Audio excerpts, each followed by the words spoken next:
The flames were spreading fast, but I didn't call my husband for help, not this time. Even though he was already on site with a fire crew, I grabbed the nearest fire hose, hooked it up myself, and ran straight into the inferno. In my past life, I had begged him to save our son. I had to threaten to hurt myself just to make him choose the child over his beloved light, the woman he adored. But fate played a cruel joke. His precious white light and her daughter died in the blaze, and he never shed a tear. 1 year later, on what was supposed to be our wedding anniversary, he tied me and our son up in the same house, drenched it in gasoline, and set it on fire. We burned to death. So when I opened my eyes and found myself back on the day of the fire, I knew this was no dream. It was a second chance. Only this time, my son didn't cry out for his father. He took action. He tried to save himself. That's when I realized he had come back too. The sharp wail of fire trucks shattered the morning calm, just like before. I was the first to reach the kindergarten again. What do you think you're doing? You can't use that hydrant without permission. That voice Monica, the headmistress. In my previous life, her delay had cost us everything. So this time, I didn't waste a second waiting for help. I opened the hydrant myself. I had a firefighting safety license. I knew what I was doing. But Monica rushed over to stop me, gripping my wrist tightly. She'd worked here for decades, and her daughter, Laura, was one of the teachers' me son's homeroom teacher, in fact. Laura had been the one to call me and tell me the school was on fire. This time, I arrived earlier than before. As I suspected, the fire had started in my son's classroom. I could still see shadows moving inside. Desperate, I shouted, "Director Monica, the fire's strongest in the senior class, theory's still inside. They'll suffocate if we don't act now." But she held on with an unsettling calm. "Don't overreact. It's just a minor situation. The teacher's in there with them. They're trained for this." A few teachers nearby whispered, "She just wants to save her own kid." But you can't interfere with the fire crew. They're professionals. And yes, the fire crew had arrived. And leading them, just like before, was Sammy's ex-husband, the fire chief, and my son's biological father. He moved quickly, but not toward the 3rd floor where the flames were raging. No. His first stop was the 4th floor, where there was no fire, just Monica and Laura waiting in the unused art room. My heart raced as I looked up at my son's classroom window. I saw a camo jacket waving in the hallway, a jacket I knew well. It was him. The class had made it out of the burning room, but the stairs were in flames. They were trapped in the corridor, smoke pouring in from both ends. "Please," I shouted, still fighting Monica for the hose. "They've made it out of the room, but the stairs are blocked.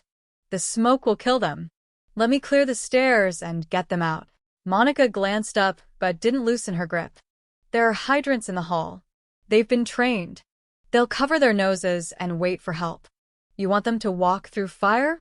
Are you crazy?" She pointed. "Look, the fire crew is working on getting them out through the windows." But they weren't. No one was heading to the 3rd floor. My palms were slick with sweat. I could hear my son's voice, innocent and brave, ringing out from the 3rd floor.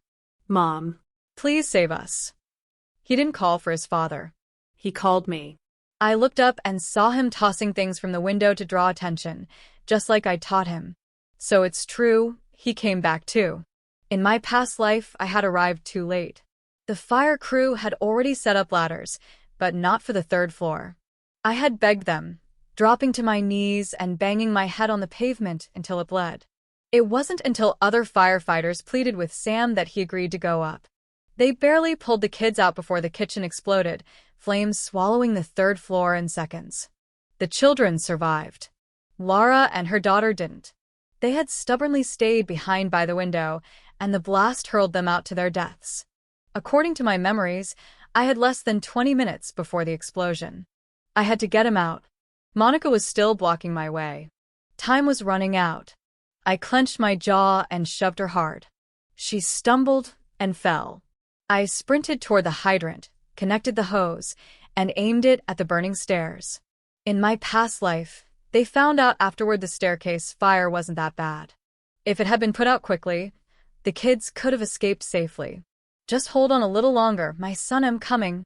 I opened the valve. Nothing. My stomach dropped. I ran to another hydrant, reconnected, tried again. Still nothing. The school's hydrants are broken. I screamed in panic. Monica snapped back. I told you not to act on your own. Let the firefighters handle it. I threw down the useless hose and tore across the yard looking for an extinguisher. That's when someone shouted, "Sister-in-law. What are you doing here?" Bruno. Sam's senior firefighter, a seasoned veteran. I rushed to him. Bruno. I need gear. Let me go in. He hesitated. It's too dangerous. Let's do it. I dropped to my knees. You know I'm certified. There must be spare equipment in the truck. Please. He looked torn. I can't let you in without the captain's order. There's no time, I cried. The kitchen's on the 3rd floor, it's going to explode. In my past life, Bruno had been the one voice of reason who helped convince Sam. Even if he didn't give me the gear, he wouldn't ignore a confirmed explosion risk. Bruno's eyes widened. The director didn't tell us any of this. Please, I begged. Just give me the gear, I'll go in myself. No, sister-in-law. You go somewhere safe. I'll talk to the captain. He turned and sprinted toward Sam. Captain. The 3rd floor's the source seats the kitchen. We need to start there. But Sam snapped. What do you know? The 4th floor is more dangerous theory hanging out the window. I looked up and saw Lara and her daughter sitting on the windowsill, legs dangling, clinging to each other like they might fall at any second. The little girl was wriggling, confused, scared. It really did look like they could slip at any moment. Bruno, sweating, tried again. But the kitchen's on the 3rd floor. If the gas meets the flames, it's going to explode. Sam paused briefly, but then saw Lara's panicked face and yelled, I know. Stop wasting time and get to work. Bruno tried one last time. But your wife's headed up there too. Isn't your son in this building? Sam's face darkened. Shut up. I'm in charge here. If you can't follow orders, get out. Bruno's frustration said it all. I knew I couldn't count on him anymore. The screams coming from my son's class were growing weaker. The smoke must have been closing in. They were running out of time. I ran faster, opening door after door on the 1st floor until finally I found the fire extinguishers, all piled in the security room. Monica wasn't far behind. She blocked the doorway. Why won't you listen? You're interfering with the rescue. I'd pushed her before, and now more teachers had arrived, surrounding me. How could you shove the director like that? She's elderly, and you just threw her to the ground. What exactly are you trying to do? If something goes wrong, can you live with that? I looked at all of them, furious. I'm trying to put out the fire, not cause chaos. You're the one stopping me from helping. What's your real motive? My outburst startled them. Some wavered. Then I caught a glimpse of a working security camera screen. My son was leading the kids down the hallway, away from the kitchen and toward the far end. He must have warned the teachers about the explosion risk. All of them were crouched near the bathroom, mouths and noses covered, waiting by the staircase. If I could just clear the flames from the stairwell, they'd escape. They're almost out of time, I shouted. Are you really just going to stand there and watch? The teachers stared at the screen, nerves setting in. One suddenly burst into the room, panting. The fire chief says everyone needs to evacuate now. This place is too dangerous. No one goes back in until backup arrives. He said people have already interfered with the rescue effort. Everyone turned to look at me. I was cornered. Sam. He wasn't going to save our son. And now he wouldn't even let me try. Monica's eyes were cold. If you run into that fire without thinking and something happens, who's responsible? The teachers grabbed me again. Yes. The captain was clear. We have to keep anyone from rushing in. For the safety of all the children, we can't let you do this. My hands trembled. My son couldn't wait. Every second they stalled was another step closer to death. I'm certified too. I screamed. I'm a firefighter. I'm trained. Just give me the gear. But no one listened. They stood firm. The seconds ticked by, heavy and cruel. My tears fell uncontrollably, as I hugged the extinguisher and tried to push through the blockade. I shoved, I pulled, but I was tiring fast. And then, where's my son? Where is he? A deep voice thundered through the chaos. A broad-shouldered man stormed through the crowd, panic in his eyes. The kids that came out the front, me's son wasn't with them. Is he still inside? Monica rushed to reassure him. The fire department is already rescuing the children, sir. Please calm down. But the man was already in her face, shouting. What kind of response is that? There's a fire, and you don't even care? Before Monica could answer, a wave of furious parents poured in behind him. Their sheer numbers overwhelmed the teachers. They flooded into the security room, shouting, "That's my daughter, Roma. Why is she still inside? My son, too. Why hasn't anyone gone in? With all that smoke, they won't last much longer." A woman recognized me. "You're Ethan's mom. What's going on?" I turned to them, broken, furious, tears streaming. They stopped me from putting out the fire. The third floor is about to explode. If we just clear the flames in the hallway, we can still save them. The parents didn't hesitate. There are extinguishers here, let's go. But Monica blocked the door again. If it's going to explode, that's even more reason to wait. The firefighters are doing their job. We can't wait any longer, I yelled, passing extinguishers from hand to hand. The fire crew went to the fourth floor. The third is up to us. That was all it took. The parents charged. Teachers, still siding with Monica, tried to stop them. This is reckless. It's too dangerous. But the parents were past fear. This is murder. Do you hear us? Get out of our way. If anyone stops me from saving my kid, I'll kill them. The man from earlier didn't hesitate. He punched Monica straight in the face, knocking her down. The teachers froze. No one dared say another word. We ran. Together. Toward the stairwell. We'd wasted too much time already. There was no time for gear. I opened my extinguisher and led the way. The others followed, activating theirs. Meanwhile, on the other side of the building, Sam had already saved Laura and her daughter. His so-called danger zone now clear. But in front of us, the flames that had once looked like monsters began to retreat. A pack of parents, ready to die for their children, stormed forward without hesitation. The hallway was only 10 meters long, but it felt endless. And then, through the thick smoke, a tiny hand reached out. I grabbed it without thinking. I didn't care whose child it was. I passed them behind me. Strong arms caught the kid. One by one, the children were pulled to safety. In under 5 minutes, every last one was out. My son had guided them to the stairwell just in time. Those extra seconds, they saved lives. And the moment we stepped out of the building, boom. The explosion rocked the sky. I turned. Sam stood with Laura and her daughter in his arms, watching everything like it was just a show. My 6-year-old son clung to me tightly, tears streaming down his face, begging the paramedics to fix my burned hands. Mom, this time we didn't need Dad. I turned and looked at Sam and Laura. Sam didn't even glance our way. Laura, pointing at me, whispered something to him. I know how the fire started. I have proof. Laura wasn't just a teacher at the kindergarten. She was also Sam's first love from 10 years ago. When Ethan enrolled, she and Sam had a coincidental reunion. Sam and I had been married for 10 years.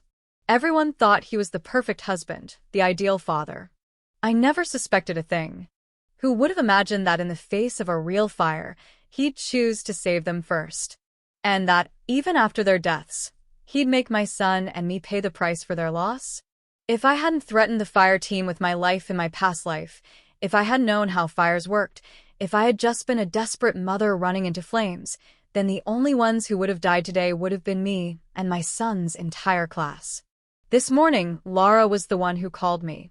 And, coincidentally, it was Ethan's classroom that caught fire. I hugged my son tighter, still trembling from almost losing him again. Ethan, honey, how did the fire start in your class? Still crying, he said, It started in the cubby where we leave our backpacks. That's where it started. He sobbed. The teacher checked my bag again. She already did it last time. This time, I woke up and didn't let her, but she got mad and took it anyway. My heart dropped. I remembered Laura whispering something to Sam earlier. I remembered her call this morning. Was all of this connected? I called our nanny immediately, confirmed a few details, and suddenly everything made sense. After making several more calls, I put my phone away and waited for the show to begin. When the fire was finally extinguished, everyone gathered in the yard, covered in ash and soot. The explosion at the kindergarten had caused a huge commotion. Parents arrived in waves, some rushing from work, others trembling with age and leaning on canes.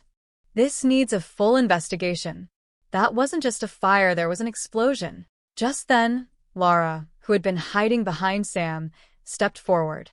Her eyes were wet, her voice shaky, but loud enough for all to hear. She turned to the director. "Mom, director, it was all my fault. I found something dangerous in Ethan's backpack. I only called his mom to warn her. I never imagined it would cause a fire." The crowd stirred. "Something dangerous? What exactly?" Explain. Laura wiped her tears. There was a hydrogen glow capsule in his bag. It runs on batteries, but the batteries were corroded. That could cause a fire. Sam's face hardened. A corroded battery? That was practically an explosive. As the parents grew visibly angry, Laura continued, "As soon as I saw it, I called his mother, but it was already too late." Sam walked over to Ethan and me, looking disappointed. "Miriam, we both passed the firefighter certification. How could you give our son something like that? And let him bring it to school?" Standing there in full firefighter uniform, his words carried weight. Almost immediately, everyone turned to me and Ethan, as if we were the culprits. But at that very moment, the head of the municipal fire department arrived with his team. I had reported the case myself, explaining someone had deliberately started the fire and was trying to destroy the evidence. With hundreds of children at risk, he had no choice but to respond personally.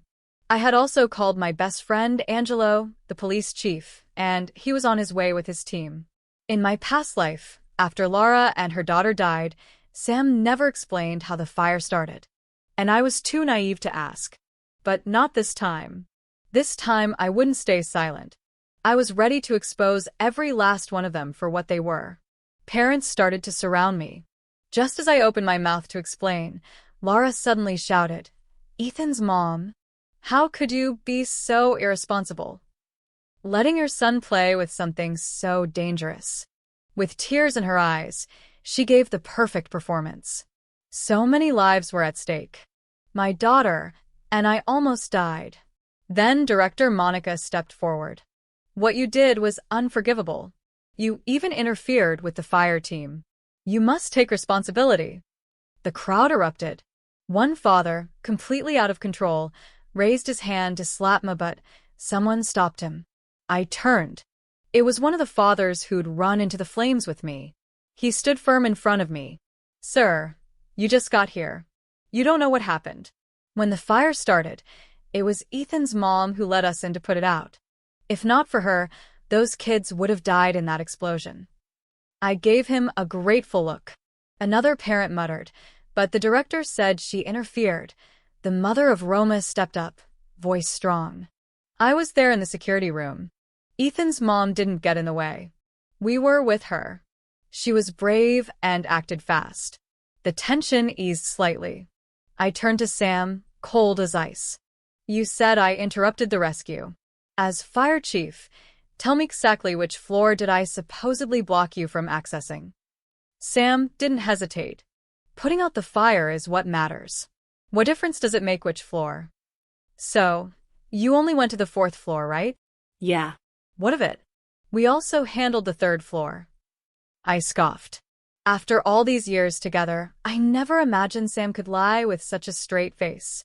That was after the explosion. Before it happened, where were you? "We went to the 4th floor. There were people trapped there too.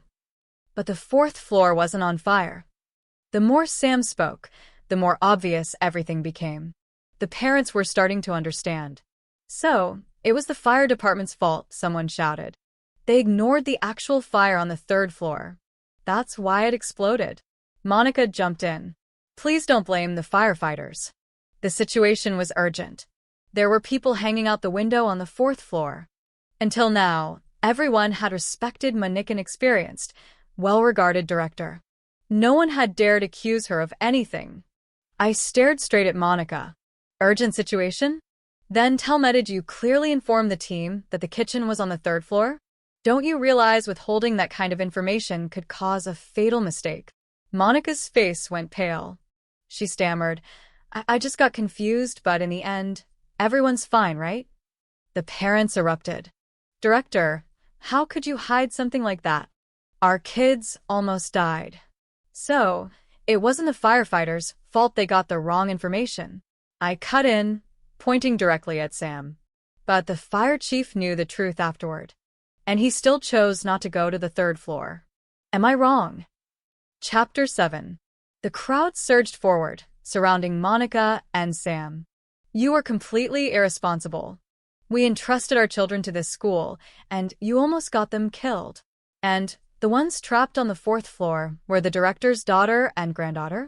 No wonder the firefighters went there first. You call yourselves firefighters? Shame on you. We're going to sue all of you. This won't be swept under the rug. They had devalued human life. One lied. The other refused to act. Monica prioritized her daughter. Sam chose his long-lost love. And in the face of a blazing fire, they left the rest of the children behind. Sam stepped in front of Monica and shouted, I was the commander at the scene. I decide who's in the most danger. So now, even Lara's mother was trying to cover everything up. The crowd wasn't having it. They surged forward in fury.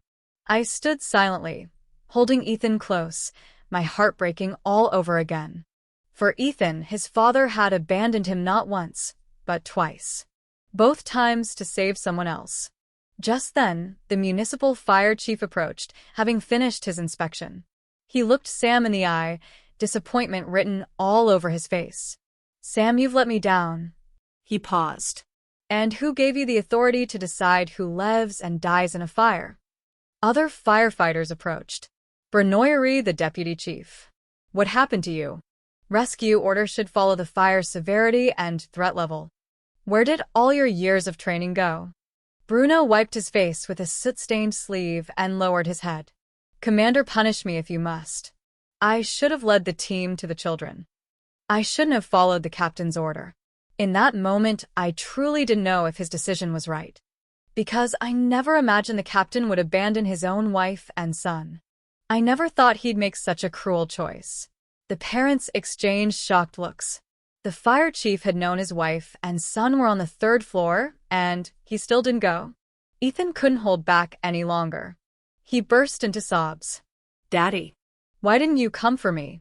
Why did you want to kill me? Was Ethan bad? Is that why you don't love me? Well, if you don't love Ethan, Ethan doesn't love you either. He was only 6 years old. How could a child possibly handle the pain of being abandoned by his father twice? Shut up. Stop making a scene. Sam exploded. Miriam, look how you raised this boy. Ethan flinched and hid behind me. I wrapped my arms around him tightly, whispering into his ear. Ethan, sweetheart, you didn't do anything wrong. This isn't your fault. It's the bad people's fault. If Daddy doesn't love you, Mommy does. Always. Everyone around us stared in stunned silence. Roma's mother stepped forward, her voice filled with rage. Ethan's dad, how could you treat your wife and child like that? They just nearly died. Another father, observant and sharp-eyed, yelled out, Hey, you were hugging the teacher the whole time. What's your relationship with her? Did you leave your son to save your lover? You're a monster. A woman cried out. Director, how can you allow your daughter to be the other woman? When Ethan's mom tried to put out the fire, you and that teacher stopped her. She was sobbing, completely desperate. The teachers started to panic. We were only following the director's orders. Monica rushed to defend herself. I was just trying to protect the parents. It was too dangerous. It was Ethan's mom. She insisted on going into the fire. I only tried to stop her. She pushed me. I'm an elderly woman. She tried to play the hero, twisting everything, making herself the victim while dodging responsibility. But she'd miscalculated. The parents weren't buying it. Liar. It was Ethan's mom who saved our kids. I had always wondered why Monica fought so desperately to keep me from acting. A dry hydrant in a kindergarten? Nearly impossible. Fire equipment gets inspected monthly. If anything's faulty, it's fixed immediately. Then it clicked. The hydrant wasn't broken by chance, it had been tampered with. Lara's face turned from red to pale as the accusations piled on. Enough, she shouted. Ethan's mom is just trying to deflect. Don't forget who started the fire. It was her and her son. The fire chief nodded to his team, who had just returned. One of them lifted 2 evidence bags. Commander, the emergency inspection is complete. We've determined the cause of the fire. Lara turned to me with a smug smile. Chapter 8. This, the investigator said, holding up a piece of charred fabric, is the burned remains of a student's backpack. Based on the burn pattern, it appears to be the point of ignition. The parents who had stood by me now stared in disbelief.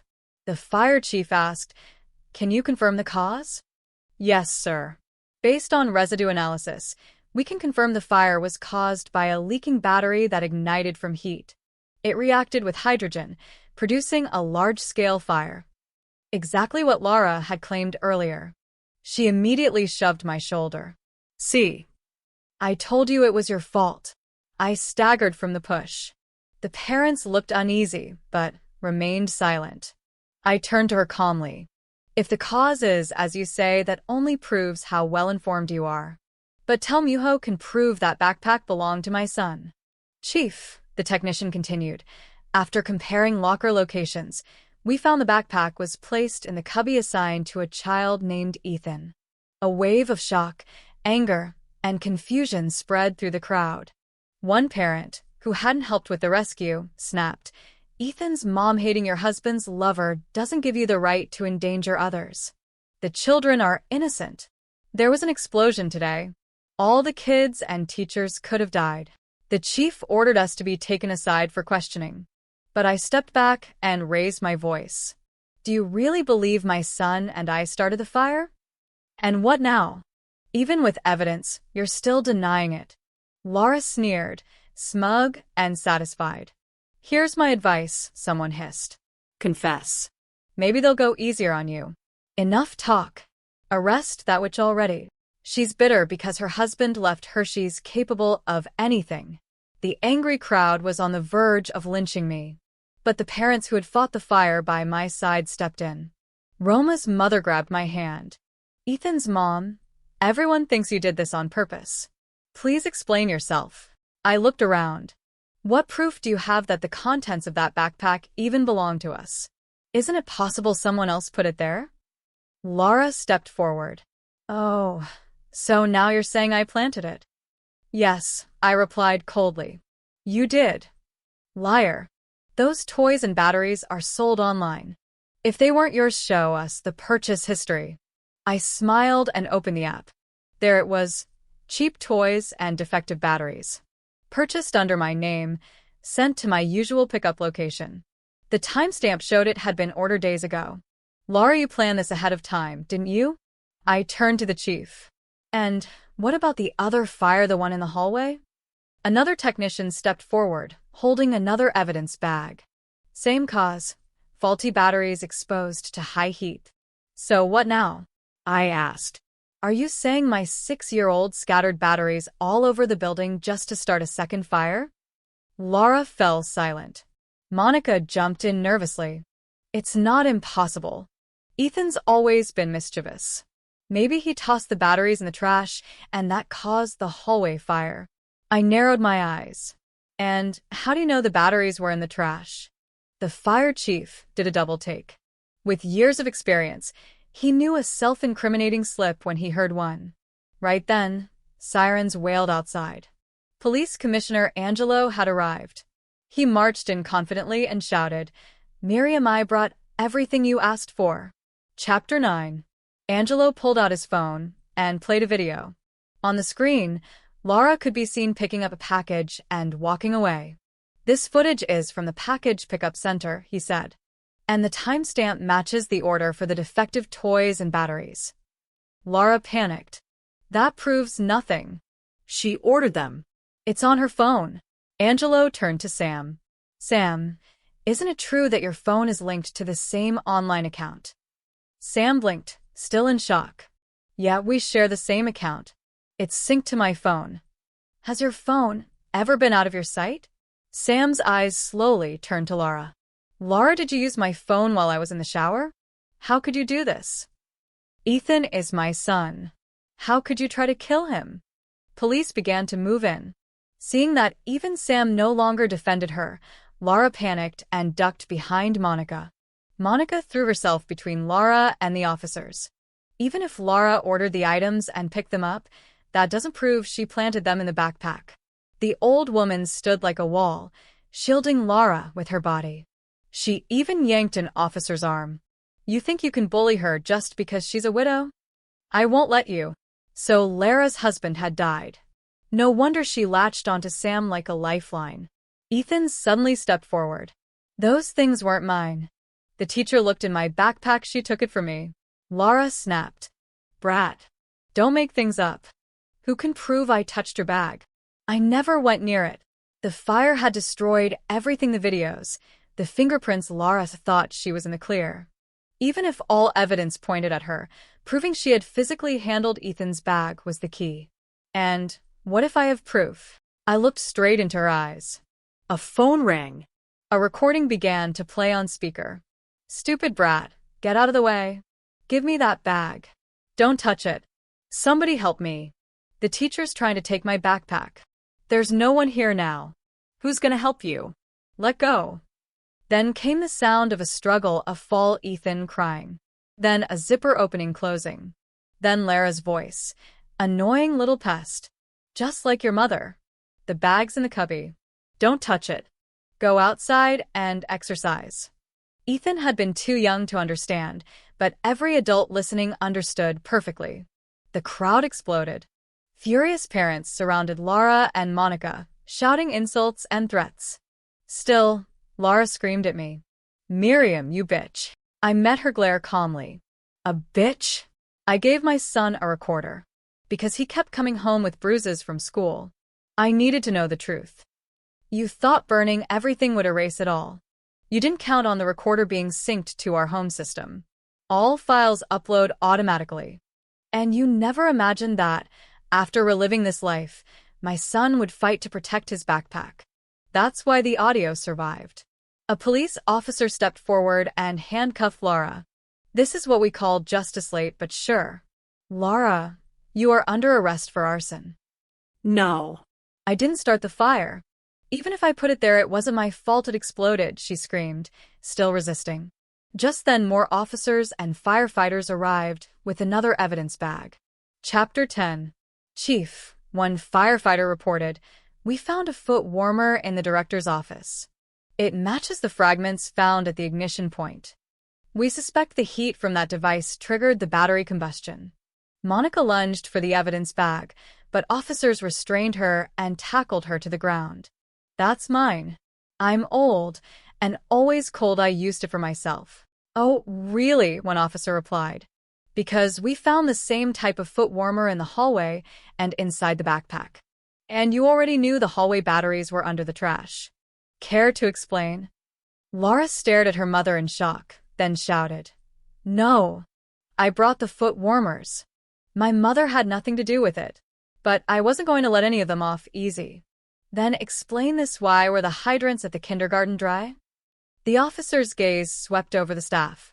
Tampering with fire equipment is criminal arson. If anyone here plans to cover for someone else, think twice. The old school janitor hesitantly stepped forward. Wait, I remember I saw the director doing something with the hydrants.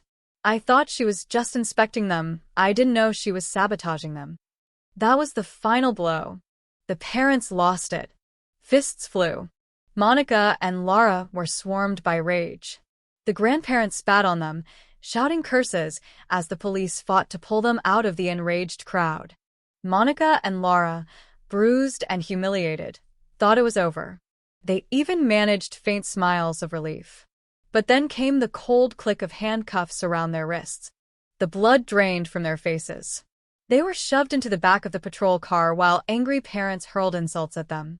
Laura looked out the window, eyes locked on mine, and hissed with venom. "Don't think you've won, Miriam. Sam never loved you. He slept with me and told me how sick he was of you." Slap. Sam struck her across the face, so hard her head snapped to the side. "You evil woman," he snarled. "I protected you and you ruined my life." He raised his hand to strike her again, but the fire chief stopped him mid-swing. "Sam," he said firmly, "you put your personal desires above your duty in an active rescue operation. You'll be held accountable. Get ready for prison." As they dragged him away, Ethan clung to me tightly and whispered, "Mom, I don't want a dad like that." I hugged him closer. A man like Sam didn't deserve to be called a father. He didn't even deserve to be called human. Once the criminals were removed, the police sealed off the kindergarten. The teachers broke down sobbing. "We didn't know anything. We're innocent. Now we'll be fired," but the parents weren't buying it. "Innocent? You followed orders without thinking. You let monsters harm our children. Be thankful we didn't hit you too." The teachers scattered quickly. Later, Commissioner Angelo shared what they had learned from Monica's confession. At first, Monica had tried to stop Laura, but her daughter was determined. Ethan was the final obstacle between Laura and her dream of becoming the fire chief's wife. She wanted to use Ethan's curiosity and the adult's ignorance to shift the blame onto us. Monica, weak and desperate to protect her daughter, started a second fire in the stairwell and sabotaged the hydrants, cutting off Ethan's escape. And if I died too, all the better. What they hadn't counted on was that I would fight, that I'd survive, that the fire would grow out of control and end in an explosion. On the day of the trial, the courtroom was packed. Although no one had died, the weight of their crimes was undeniable. Monica and Laura were sentenced to life in prison. Sam received 5 years for dereliction of duty, and with his infidelity exposed, he lost everything. The parents came up to me afterward to thank me for protecting their children. Roma's mother held my hand. "Take me with you," she said. "Let's get firefighter certified together." The other parents who had run into the flames with me clapped and cheered. The children were enrolled in a new school. As for my Ethan, after everything we'd been through, he became my little protector. One night, he looked up at me and said softly, "Mom, now it's my turn to protect you."